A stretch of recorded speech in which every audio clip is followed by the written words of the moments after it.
Okay. Okay. All right. I've got the chat open, so if there is any questions that come through there. Yes. That's why we need 3 bodies for 1 virtual facilitation, y'all, so we can cover all of our bases. Okay, so as we mentioned a moment ago, we are going to talk about sexual assault and Sexual Assault Awareness Month this month. So obviously, we're going to talk a little bit about sexual assault and violence. We certainly ask that you take care of yourselves, feel empowered to take a break at any time. We will discuss throughout or near the end of our presentation today some of the supports and resources available to folks in and around the North Country, specifically for folks that are victims or survivors of sexual assault and violence. If you would like any of that information sooner, if you would like, you just need to reach out if you're feeling triggered or uncomfortable, or if you have to jump off. We are scheduled to be here through about 1:30, but we're going to try and wrap up a little after 1, just so we can have more time for discussion and conversation. Yeah, it's really cozy here, cozy, yeah. But absolutely chat us in privately if you need any of that information, any of those resources.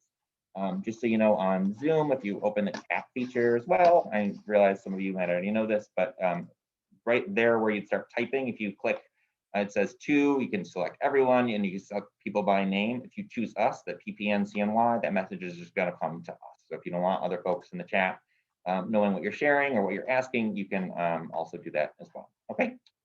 Now I'm going to slide out of the way and let somebody else talk for a minute. Okay. So again, like Steve said, this is our first really formal lunch and learn. So the last one that we did, we really discussed in depth these community norms, because we think it's important that if you're going to come into a space like this and have any sort of discussion, but especially about the topics that we're going to talk about, it can be, smart to have some rules to abide by, or just some norms, as we call it. So I'm not going to go through all of these. I think you can read along for yourself, but I just wanted to pick out 1 or 2. So number 5, we are talking about sexual assault today. So if there are things that are said here, whether it's on chat or somebody shares a story or something like that, something that is maybe confidential or not something that needs to be shared, obviously, please don't share that information. This is supposed to be a safe space for that reason, and we want people to feel safe to share those things. And kind of going with that as well, I think number 8 is also important for today. So acknowledging feelings and not just ideas. We are going to share some ideas that we have about this topic, but obviously there is a lot of feelings attached to this topic once again. So definitely acknowledge that, and that's okay, and take time for that. Like we said, take whatever time you need for yourself as well. And as long as we can all agree by this, I think we should have a good little space together. Where do I? Oh, okay. Sorry, I just need to drink here. All right, so already introduced this here, but our learning objective is important, what we're going to walk away with today. So hopefully you will walk away with just a little bit of information, whether you know it or don't, right? So defining sexual assault, that's important. We're going to define that, and then kind of look at some of the facts to recognize the impacts that it has on people in communities. Some of our communities we're going to talk about, so we're going to identify the resources in our area and just different ways that you can be an advocate, somebody that can be helpful for either victims or survivors, which I think is my next slide. Yes, so just want to, I've already done it so far, as I've probably used the word victim or survivor a little interchangeably. So I just want to make the note here that we are not trying to take any of the power away from any survivor or any victim of sexual assault. It is merely to explain, whether it's in the past or in the future, that power is not to be taken away from anyone who has experienced sexual assault, being a victim of that or a survivor of that. So we will use that language interchangeably. So yeah. All right, so the reason why we picked sexual assault to be our topic is April is Sexual Assault Awareness and Prevention Month, which is important. So during Sexual Assault and Prevention Awareness and Prevention Month, individuals and communities will hopefully be learning about sexual violence, share important information and resources, which we're intending to do today, hosting an event, volunteering, and donating to organizations and groups that support survivors. That's really what it's here for, and raising awareness for different organizations that do this work.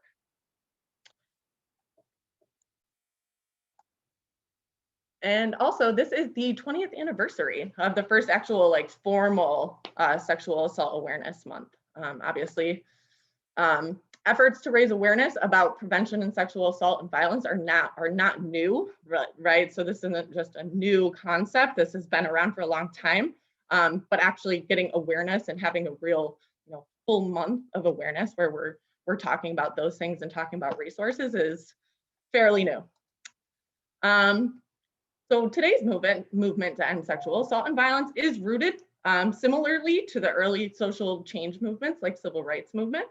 So our early advocates were often Black and brown women experiencing race-based and gender-based discrimination and violence.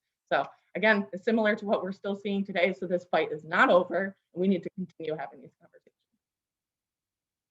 Sorry, I just gotta give myself a little.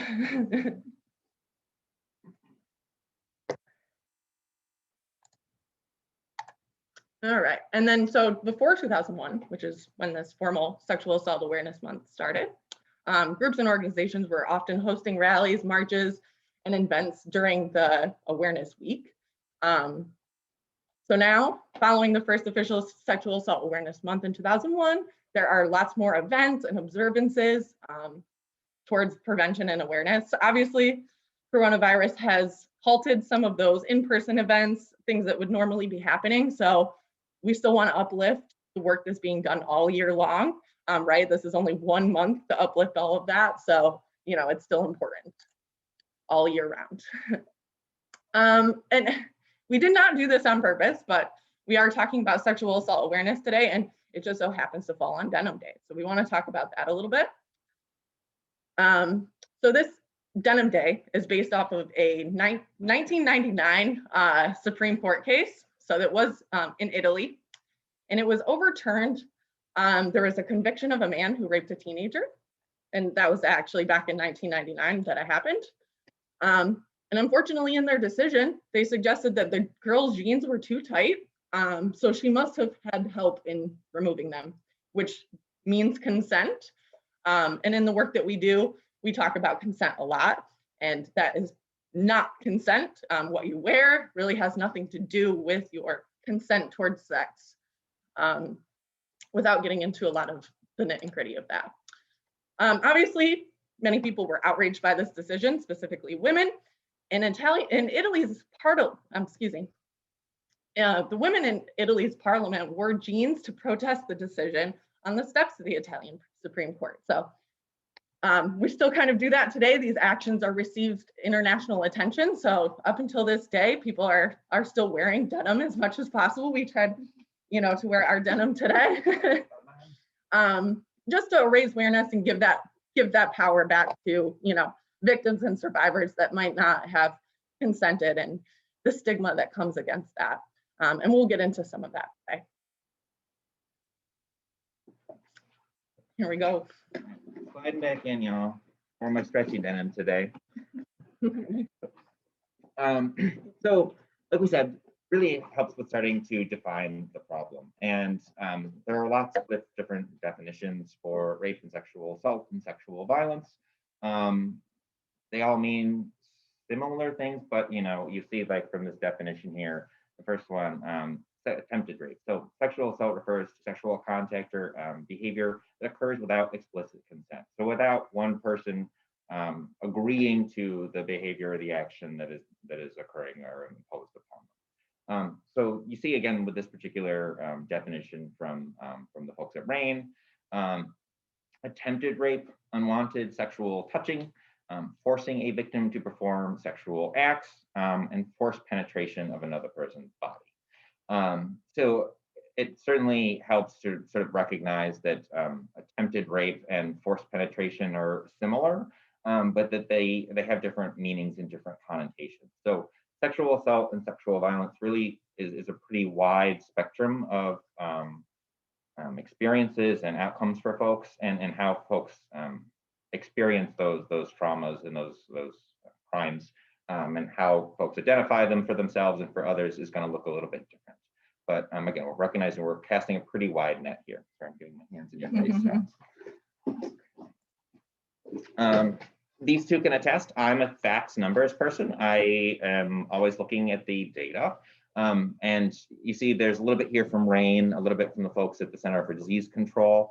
But a lot of these are just things y'all can find online, and certainly there are resources in our communities that can highlight what some of the local statistics around sexual assault and violence look like. But sexual assault happens everywhere. It happens locally, it happens in your community, it happens in my community, it happens across the state of New York, it happens in other states, and it happens in other countries. Unfortunately, it happens everywhere, and it's happened for really the duration of time. It happens to people of all genders, all ages, all races, and all ethnicities. Sexual assault disproportionately or at a different rate or weight impacts women and is disproportionately perpetrated by men. It is often someone familiar, or someone that the person who is the victim or the survivor of sexual violence, typically their perpetrator is someone that they know, like an intimate partner or a family member, a neighbor, something like that. Again, it's important to recognize that folks of all ages, races, genders, etc., are going to experience sexual assault and violence, but that there are certain communities, again, like women, that experience those at disproportionate rates or higher rates than other communities. About 1 in 3 women will experience sexual violence in their lifetime. About 1 in 4 men will experience sexual violence in their lifetime. And overwhelmingly, sexual assault and violence starts early, and many folks who are identified as survivors experience or report having sexual violence occur to them prior to the age of 18.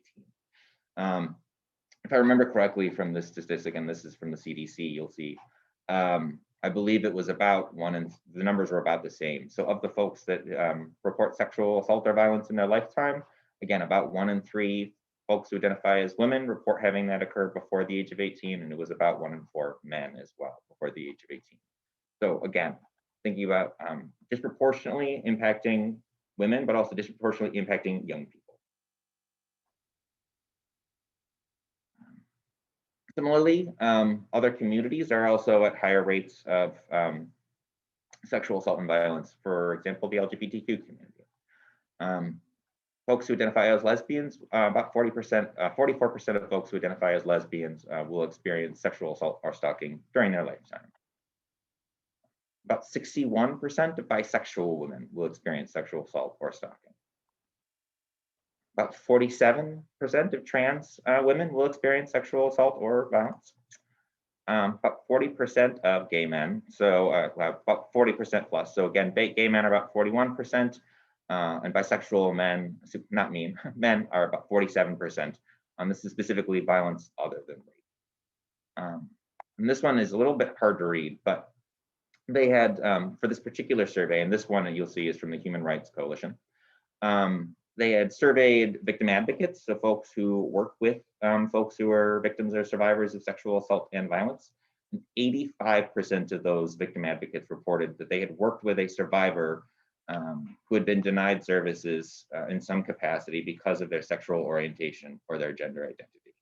So again, folks, trying to access care in some capacity or services and being told denied services again because of their presumed or known identity or orientation.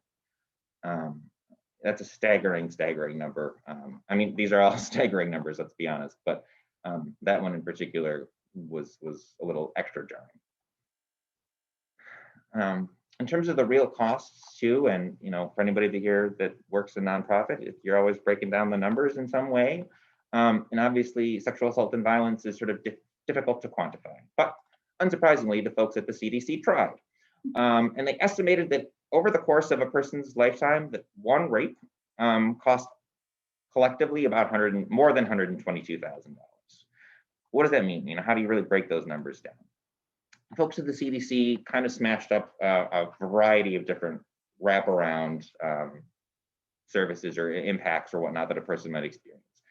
Most obvious of which might be physical injuries. So, the actual trauma to the body as a result to sexual assault or violence in real time, which unfortunately can be instances of, somebody gets abused, you might have surgery to fix, like a broken bone or something. So it's not just, immediate physical, injuries, but could be long-term injuries as well.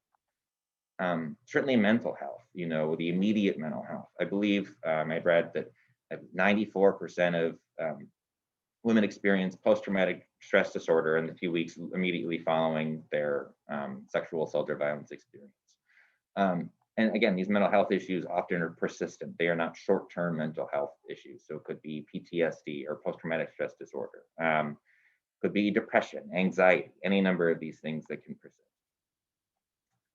Certainly trauma. Trauma is, again, one of those big umbrella terms. It means lots and lots of things, but could be impacts to your relationships, impacts to your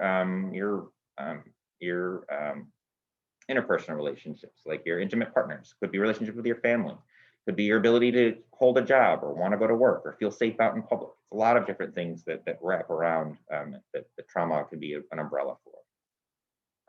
Certainly, there are a handful of chronic health issues, whether it be persistent issues that might have emerged during the actual sexual violence, like sexually transmitted infection or bodily trauma. But there are also other risky behaviors like substance use and misuse. Folks who experience sexual assault and violence are more likely to use alcohol and tobacco and other drugs and substances. So you think about how these things may go hand in hand, hypothetically. And then certainly other risk factors as well. I'm trying to remember what the heck I had in my other risk factors list, and I'm drawing a blank, y'all. I'll have to put that here in the chat in a minute. I think it means like the risk factors. Protective, I believe I was thinking about other risk factors. So like chronic poverty, lack of supports in your sphere, all these other things that go hand in hand with that unfortunately start too often with someone's sexual assault or violence experience, and then just sort of end up being like this sort of trickle down of other difficult or problematic outcomes later in life. It's not to say that everyone experiences all of these issues in the exact same way. It's not to say that every single sexual violence costs one human being this much money, but again, the average is about this much over a person's lifetime. So recognizing there are real societal and interpersonal costs beyond just the immediate trauma of a sexual assault or violence experience. This next graphic is going to be a little confusing, so bear with me. As I was putting this all together, I could not sort of forget or not think about like these overall arching things that exist around us at any given time that impact not just these things we were just talking about, like your mental health or your physical health, but your likelihood of accessing care, for example. So we all work at Planned Parenthood. We're also always thinking about access. So I was thinking about physical health or mental health. Do people if they take the time to report their sexual violence, or sexual assault instance, are they going to be heard? I had police up here, I guess I'd take it down. So like, your policy and legislation, do you have, supportive policies in place for survivors? Are the people you report it to, and, do you have somebody you report it to you feel safe reporting to? Is there stigma involved? Are you going to be blamed along the way or are you worried about being blamed if you report your sexual violence? We just talked about that Denim Day example in Italy. Thinking about those actual public international instances where they overturned a conviction over something so atrocious.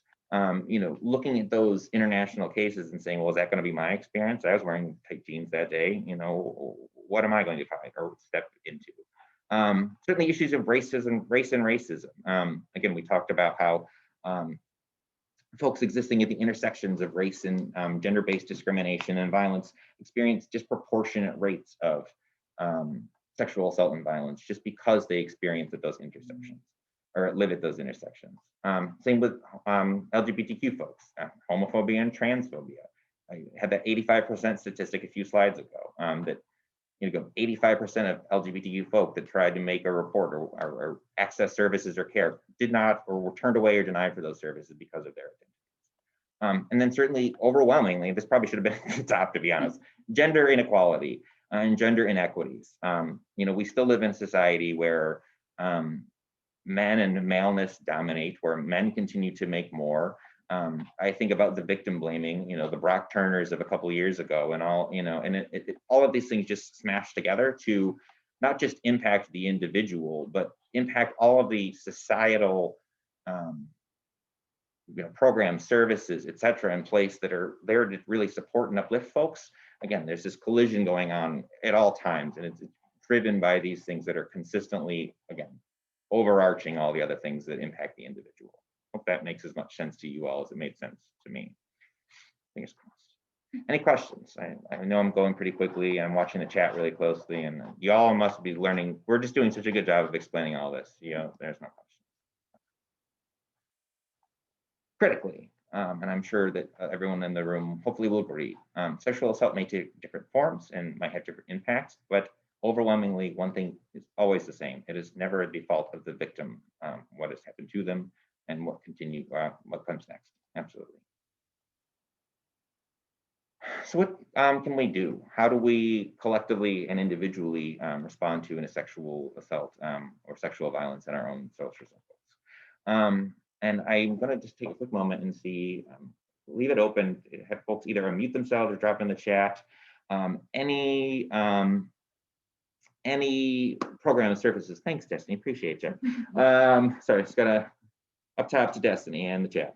But anything that you all do, either in your personal circles, your professional circles, or ideas you might have. What can we do, either collectively as a group of people or a society, or individuals as people, to respond to sexual assault or violence when someone discloses to us, or how can we prevent sexual assault or violence in our spheres?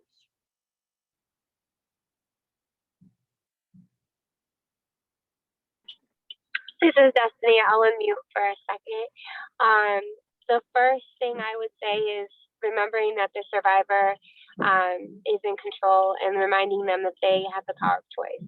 We can ask around and get the resources, but not make them again feel like they're being told what to do and losing that control.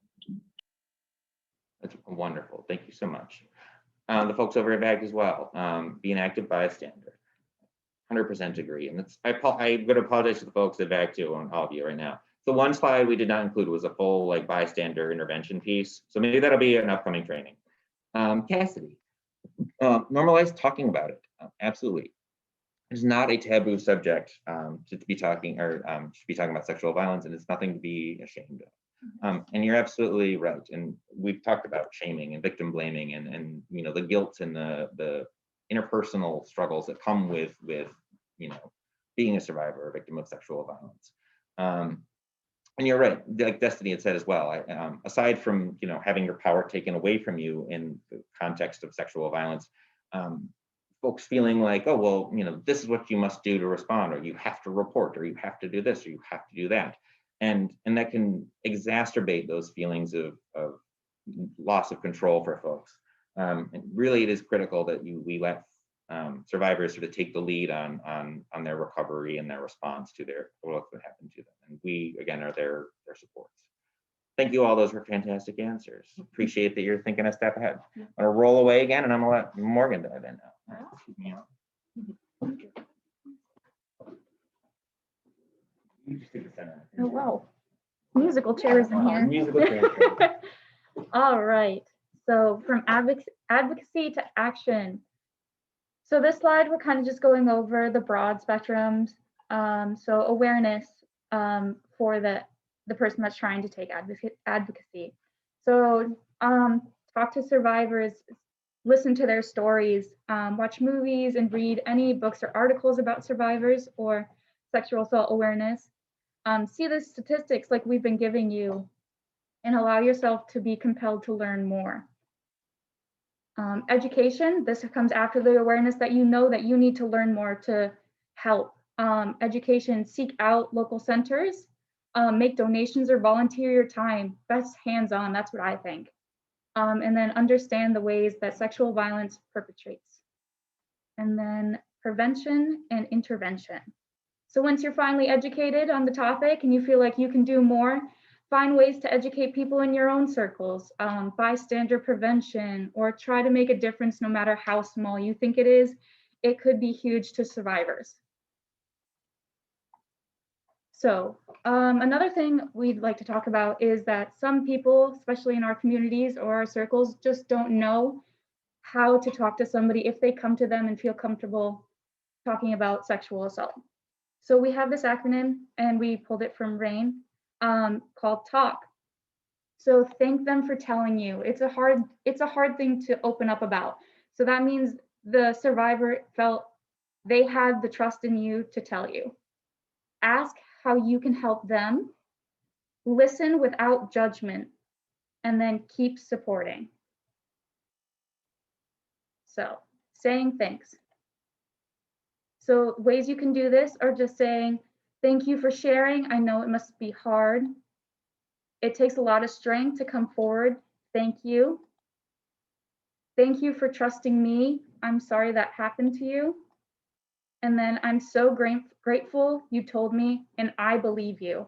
This one might be the strongest one, because for a victim to come and just tell you what happened, they are looking for the support that they need. And a lot of the times, due to unconscious bias, we throw victim blaming everywhere. So it's hard for them to trust somebody and then come to you and have the person they came to say that they don't even believe you. That is crushing. So to believe them and support them fully is what they need. So the ask. Instead of saying, if I were you, because technically you cannot be in their shoes if you've never been there, you should say, I'm here for you. What do you need from me? Instead of saying, other survivors often, so you should do that too, because every survivor has a different story and a different way of coping. You should say, you did not do anything wrong. How can I support you? And then if you don't report, you put other people in danger. Like Dusty said, it is all about them. They do not need to report if they are not comfortable. So saying, are you thinking of making a report? If so, would you like me to go with you? So you're being that supportive system, but not pushing them forward to do anything that they are not comfortable doing. And then listening, do's and don'ts. So do, like we've been saying, offer support and reassurance. Be present when they are talking to you. Remind them it wasn't their fault. Accept their decisions for healing. And that goes along with, if they don't want to report it, that's their decision. If they do, just be there for them. And then acknowledge their pain or their trauma. Don't minimize their experience. Interrupt them when they're talking. Ask questions about what they were drinking or wearing. This is victim blaming, as we've stated. Press them for more details if they're uncomfortable. Be upset that they did not tell you sooner. They are telling you as soon as they are finished coping with themselves. And then challenge their experience or question its validity. Once again, they just want you to believe them because you were the first person they probably came to with what happened. And then keep supporting. So what sexual assault resources are you familiar with? You guys can come off mute if you'd like to share some, or in the chat. You are some of the resources in the area, of course, but there's definitely plenty. Mm-hmm. We've even added some, like online and other stuff as well, but I think it's important to know what's here locally too. So our resources are always available. They're free of charge through VAC and through the Child Advocacy Center, because sometimes children are also sexually assaulted. Mm-hmm. More often than we would like to admit or, share. And then, of course, we have our hotline that is 24 hours a day, 315-782-1855. 1855, sorry. And, we're always here to help clients of sexual assault.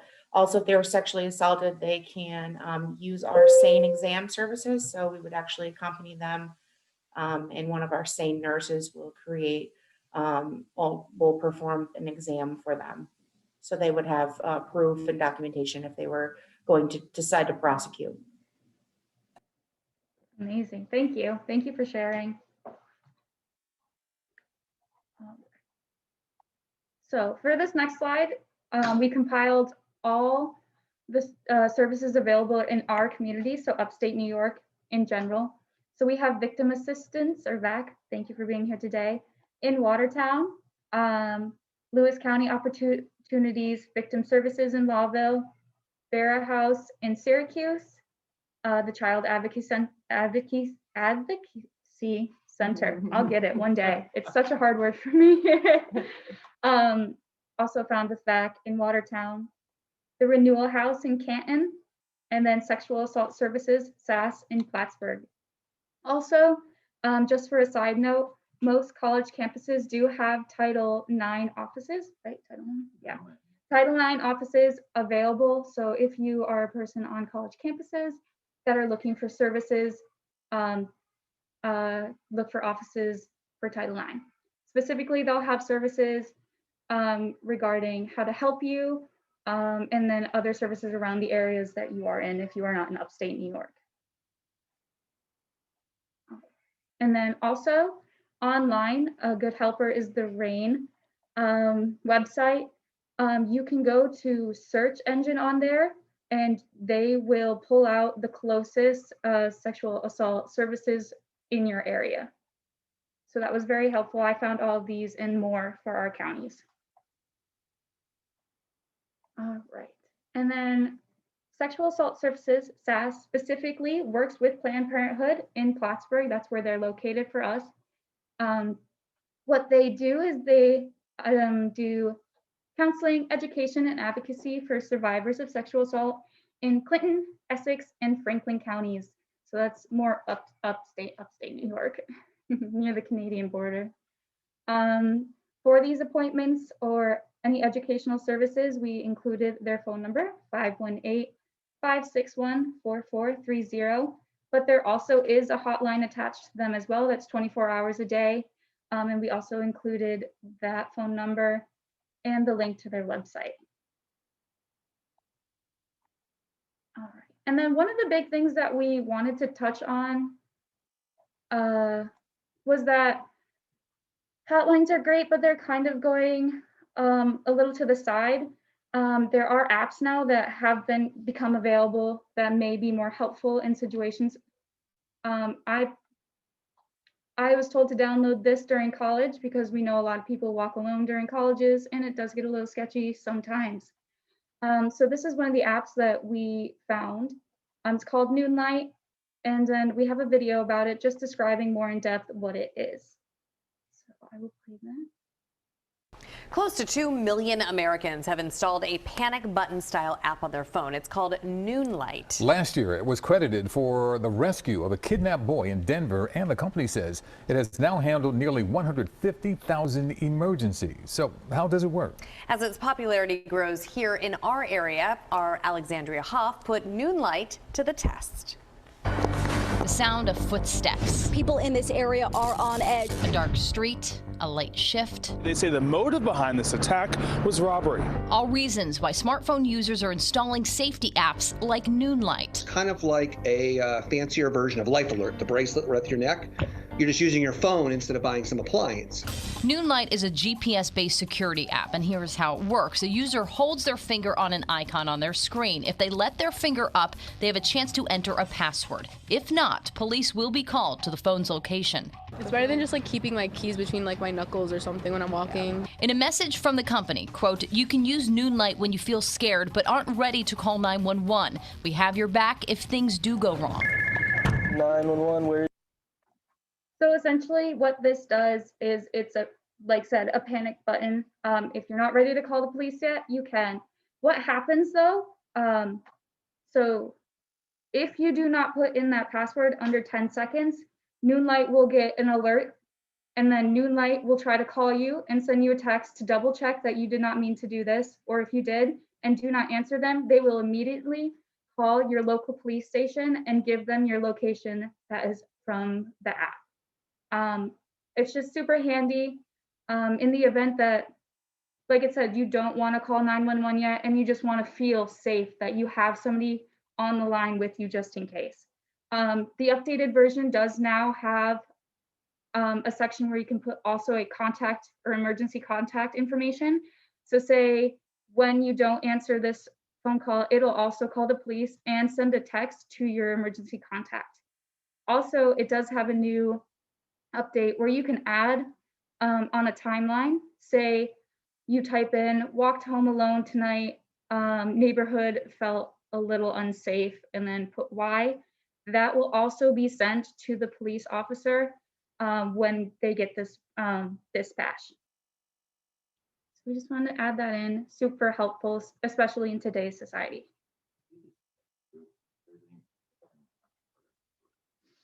Yeah, and if you guys have any other apps, y'all have any other apps that that we do not know about, drop in the chat because we would love to know.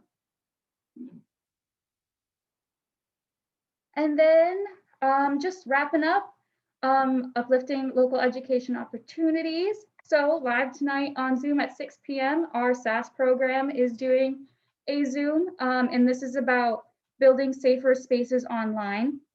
And then also through this weekend at Jefferson Community College, there's an exhibit called Closure with an artist, Christy Hoover. It's amazing. We got to walk through it.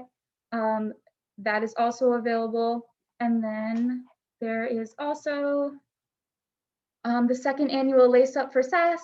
So this is just a virtual run this year. Obviously, we can't do a 5K in person, so it is virtual. And that can be completed anytime between April and May.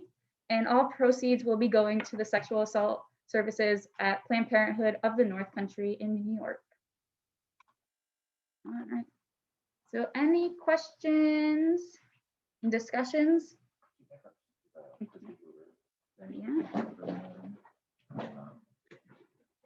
I just wanted to let y'all know too, on a few minutes right now, I'm working on it as we speak.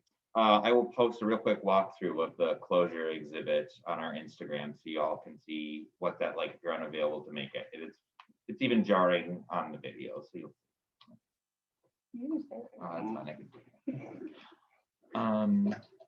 will the live tonight be recorded? I think so, but I do not know that for sure. There might be somebody on the call that has the answer to that.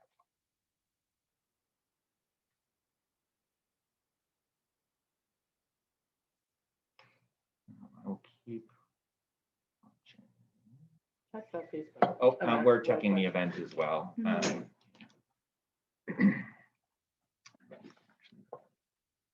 I'll jump back too so y'all can see those details if you want. I did add there, I apologize, they're just links, but I can drop them in the chat if you like.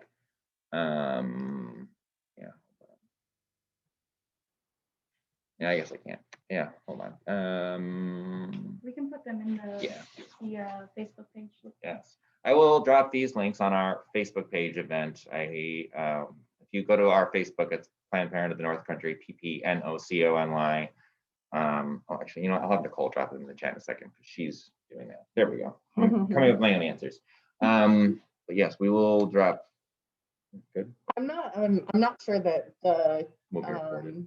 the live tonight will be recorded or not. We can ask to see if he's able to record it. But yeah, I'm not sure if it will be or not. So maybe try to make it if you would like to. Yeah, because I'm not sure if he's able to. And just adding in our email in the chat. Is that what you said? The Zoom links from the two yeah, events. okay. Any other thoughts or questions? Or anything else folks wanted to share? No, we did speed through that a little bit. So. Yeah, we did go through a lot so that we could actually make sure that we gave you all a few minutes to share anything you wanted to add in. And we do certainly appreciate folks being here. So you know, for next month, I believe our conversation in May, and so you all know, we'll be doing this the same time, same place, probably with at least 2 or 3 of us every last Wednesday of every month at the lunch hour. Next month, we'll talk about comprehensive sex ed. It's next month, or the month of May is sex ed for all month. So we'll talk about what sexual health education looks like that's inclusive and diverse and teaches folks about more than just anatomy, physiology, and how to not make a baby. Because that's what sex ed is, plus a little bit of HIV now these days. Nicole did just drop in the event for this evening that the SAS folks will be hosting on Facebook. It will be on Zoom, I know, but I think they're going to live stream. The link to the Zoom is on that Facebook event. The link to the Zoom is on the Facebook event. Any other thoughts or questions? She's also dropping in the information about the closure exhibit up at JCC. And like I said, I'll also drop out just our Twitter, Instagram handle in there so folks know. Yeah. So Jill, putting our Instagram handle in there if you want to see the exhibit if you're unable to make it. I don't believe it's actually open to the public right now, but they're doing a live Q&A, I think on Sunday afternoon with the artist, just to sort of get her insights as to some of her creative process and whatnot. Definitely very jarring and very moving. So I encourage you to take a peek when you can. I'm going to stop talking because I'm sure y'all have things you'd like to do and maybe want to get on with your lunch, but we do have 15 few more minutes. So I'm just going to stay on the call and continue to answer any questions or thoughts as they're coming in, but I certainly feel encouraged to leave whenever you're ready, and we appreciate your time today. Thanks, y'all. This will be again posted to our YouTube channel here in the next couple days. So if you want to go back and review anything that we discussed or see anything else later, it'll be available for you. Okay. Thank you. Thank you very much, y'all.